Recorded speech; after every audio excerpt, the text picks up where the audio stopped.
Tomorrow People, selamat datang kembali di podcast DTPTP Call Series. Selamat datang, jadi hari ini kita menghadirkan narasumber yang sangat luar biasa. Beliau merupakan seorang dekan dari Fakultas Matematika dan Ilmu Pengetahuan Alam IPB University. Kita sambut sama-sama Pak Berry. Terima kasih Mbak Nada. Selamat datang Pak di podcast Selamat datang. ini. Jadi hari ini kita akan bincang-bincang sedikit ya Pak mengenai sesuatu yang sedang marak akhir-akhir ini, yaitu ChatGPT atau AI, Artificial Intelligence. Nah, di zaman ini banyak sekali orang-orang di luar sana yang kemana-mana pergi, mau jauh, mau dekat, selalu membawa handphone, smartphone, atau laptop. Nah, menurut Bapak sendiri, apa sih manfaat utama dari teknologi tersebut? Ya, jadi seperti kita ketahui ya, teknologi bertujuan utama untuk membantu kehidupan manusia dan juga meningkatkan kesejahteraan manusia. Smartphone atau laptop tidak terkecuali. Jadi seperti kita ketahui, sekarang kita bisa mengakses informasi lewat smartphone atau laptop dimanapun asalkan memiliki jaringan internet. Kalau dahulu di zaman saya misalnya, kita harus ke perpustakaan, lalu harus mencari orang yang punya ilmu tersebut, dan itu perlu effort yang sangat luar biasa. Ya, sekarang di genggaman tangan. Yang kedua, kita bisa menavigasi kegiatan kita sehari-hari dengan mudah sekali. Kenapa? Karena sekarang ada personal organizer di dalam laptop atau smartphone yang dapat memudahkan kita mengetahui jadwal kita, lalu kapan kita harus di-remind oleh laptop atau smartphone tersebut. Bahkan ada yang menggunakan GPS, misalnya keluar rumah langsung harus tahu, oh ini harus melakukan apa, yang tidak mungkin dilakukan tanpa smartphone atau laptop. Dan mungkin contoh terakhir adalah bagaimana kita dapat melakukan berbagai hal sekarang dengan lebih mudah menggunakan laptop adalah kita bisa menggunakan laptop untuk berbagai kegiatan yang simple, misalnya menulis tesis, menulis skripsi, yang kalau zaman dulu itu pakai mesin ketik, sehingga kalau salah harus diulang semua tuh satu halaman atau harus kelihatan ya salahnya di mana. Tapi dengan laptop atau smartphone kita bisa mengedit dengan mudah dan terlihat semuanya smooth ya. Itu hanya beberapa contoh saja. Oke. Nah, seperti yang tadi saya sebutkan di awal juga ya Pak, mungkin ketika Tomorrow People membuka YouTube atau Instagram sering mendengar ChatGPT atau AI. Nah, mungkin boleh dijelaskan sedikit Pak mengenai kedua hal itu. Ya, jadi sebetulnya ChatGPT itu hanyalah salah satu dari contoh penggunaan AI atau Artificial Intelligence. Artificial Intelligence seperti namanya adalah kecerdasan buatan. Artinya kita selama ini tahu bahwa kecerdasan hanya dimiliki oleh makhluk hidup. Tapi Artificial Intelligence atau kecerdasan buatan adalah kecerdasan yang berada di sebuah mesin. Jadi mesin ini dapat berpikir, dapat melakukan rasionalisasi, dan dapat merespon apa-apa yang kita berikan kepada mereka. Nah, itulah yang namanya Artificial Intelligence. Kenapa mereka bisa melakukan hal tersebut? Karena para peneliti menemukan ada yang namanya salah satunya machine learning.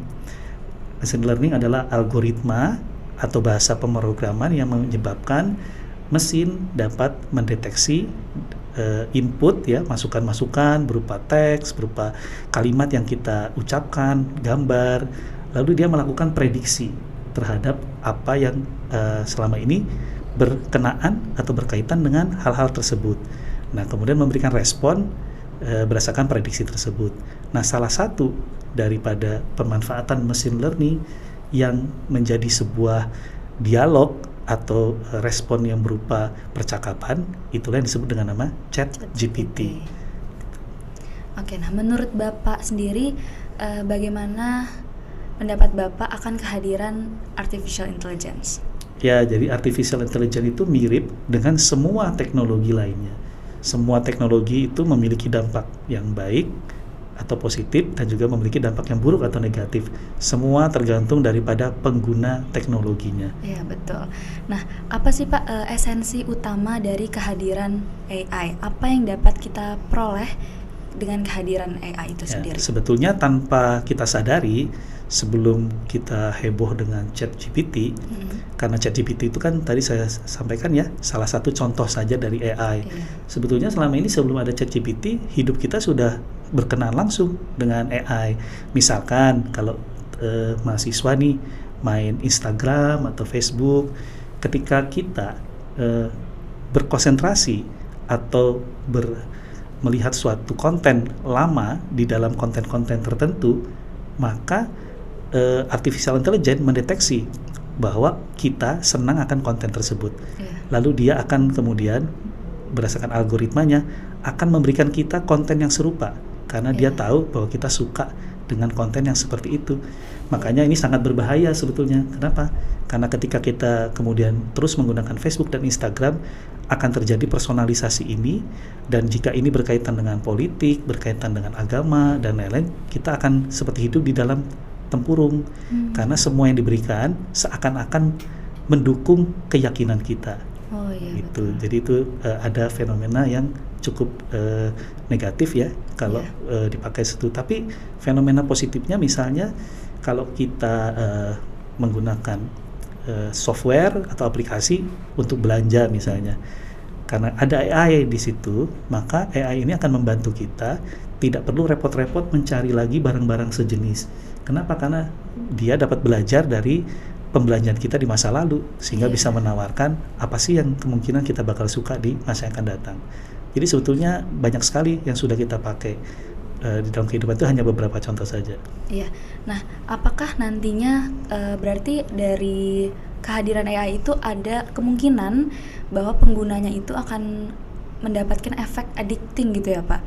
Nah, apakah itu tidak menjadi risiko, dan untuk mahasiswa sendiri dengan kemudahan-kemudahan yang ada, apakah tidak menyebabkan berkurangnya ability untuk berpikir kritis atau berpikir secara independently gitu Pak? Ya, jadi seperti tadi saya sampaikan, karena AI atau ChatGPT misalkan sebagai contohnya itu dapat mempermudah kehidupan, tentu akan memberikan efek ketagihan.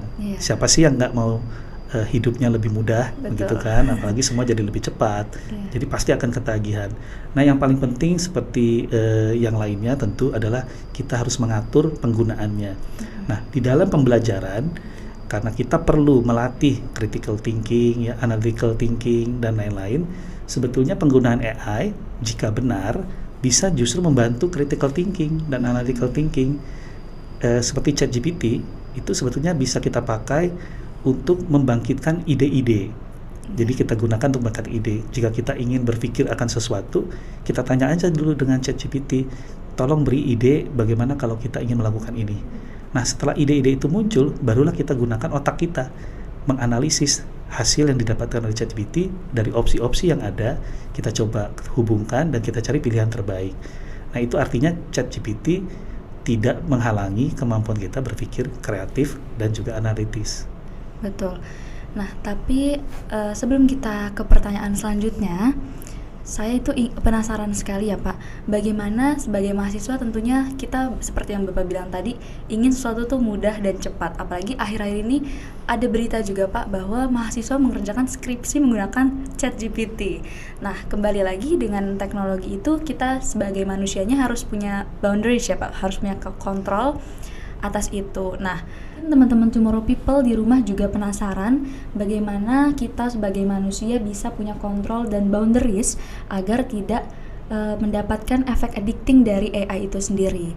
Jawabannya akan kami hadirkan di episode selanjutnya. Untuk itu teman-teman jangan lupa like, comment, dan share video ini sebanyak-banyaknya agar video ini bisa menjadi kebermanfaatan khususnya di bidang transformasi pendidikan dan teknologi pembelajaran. Stay tune terus!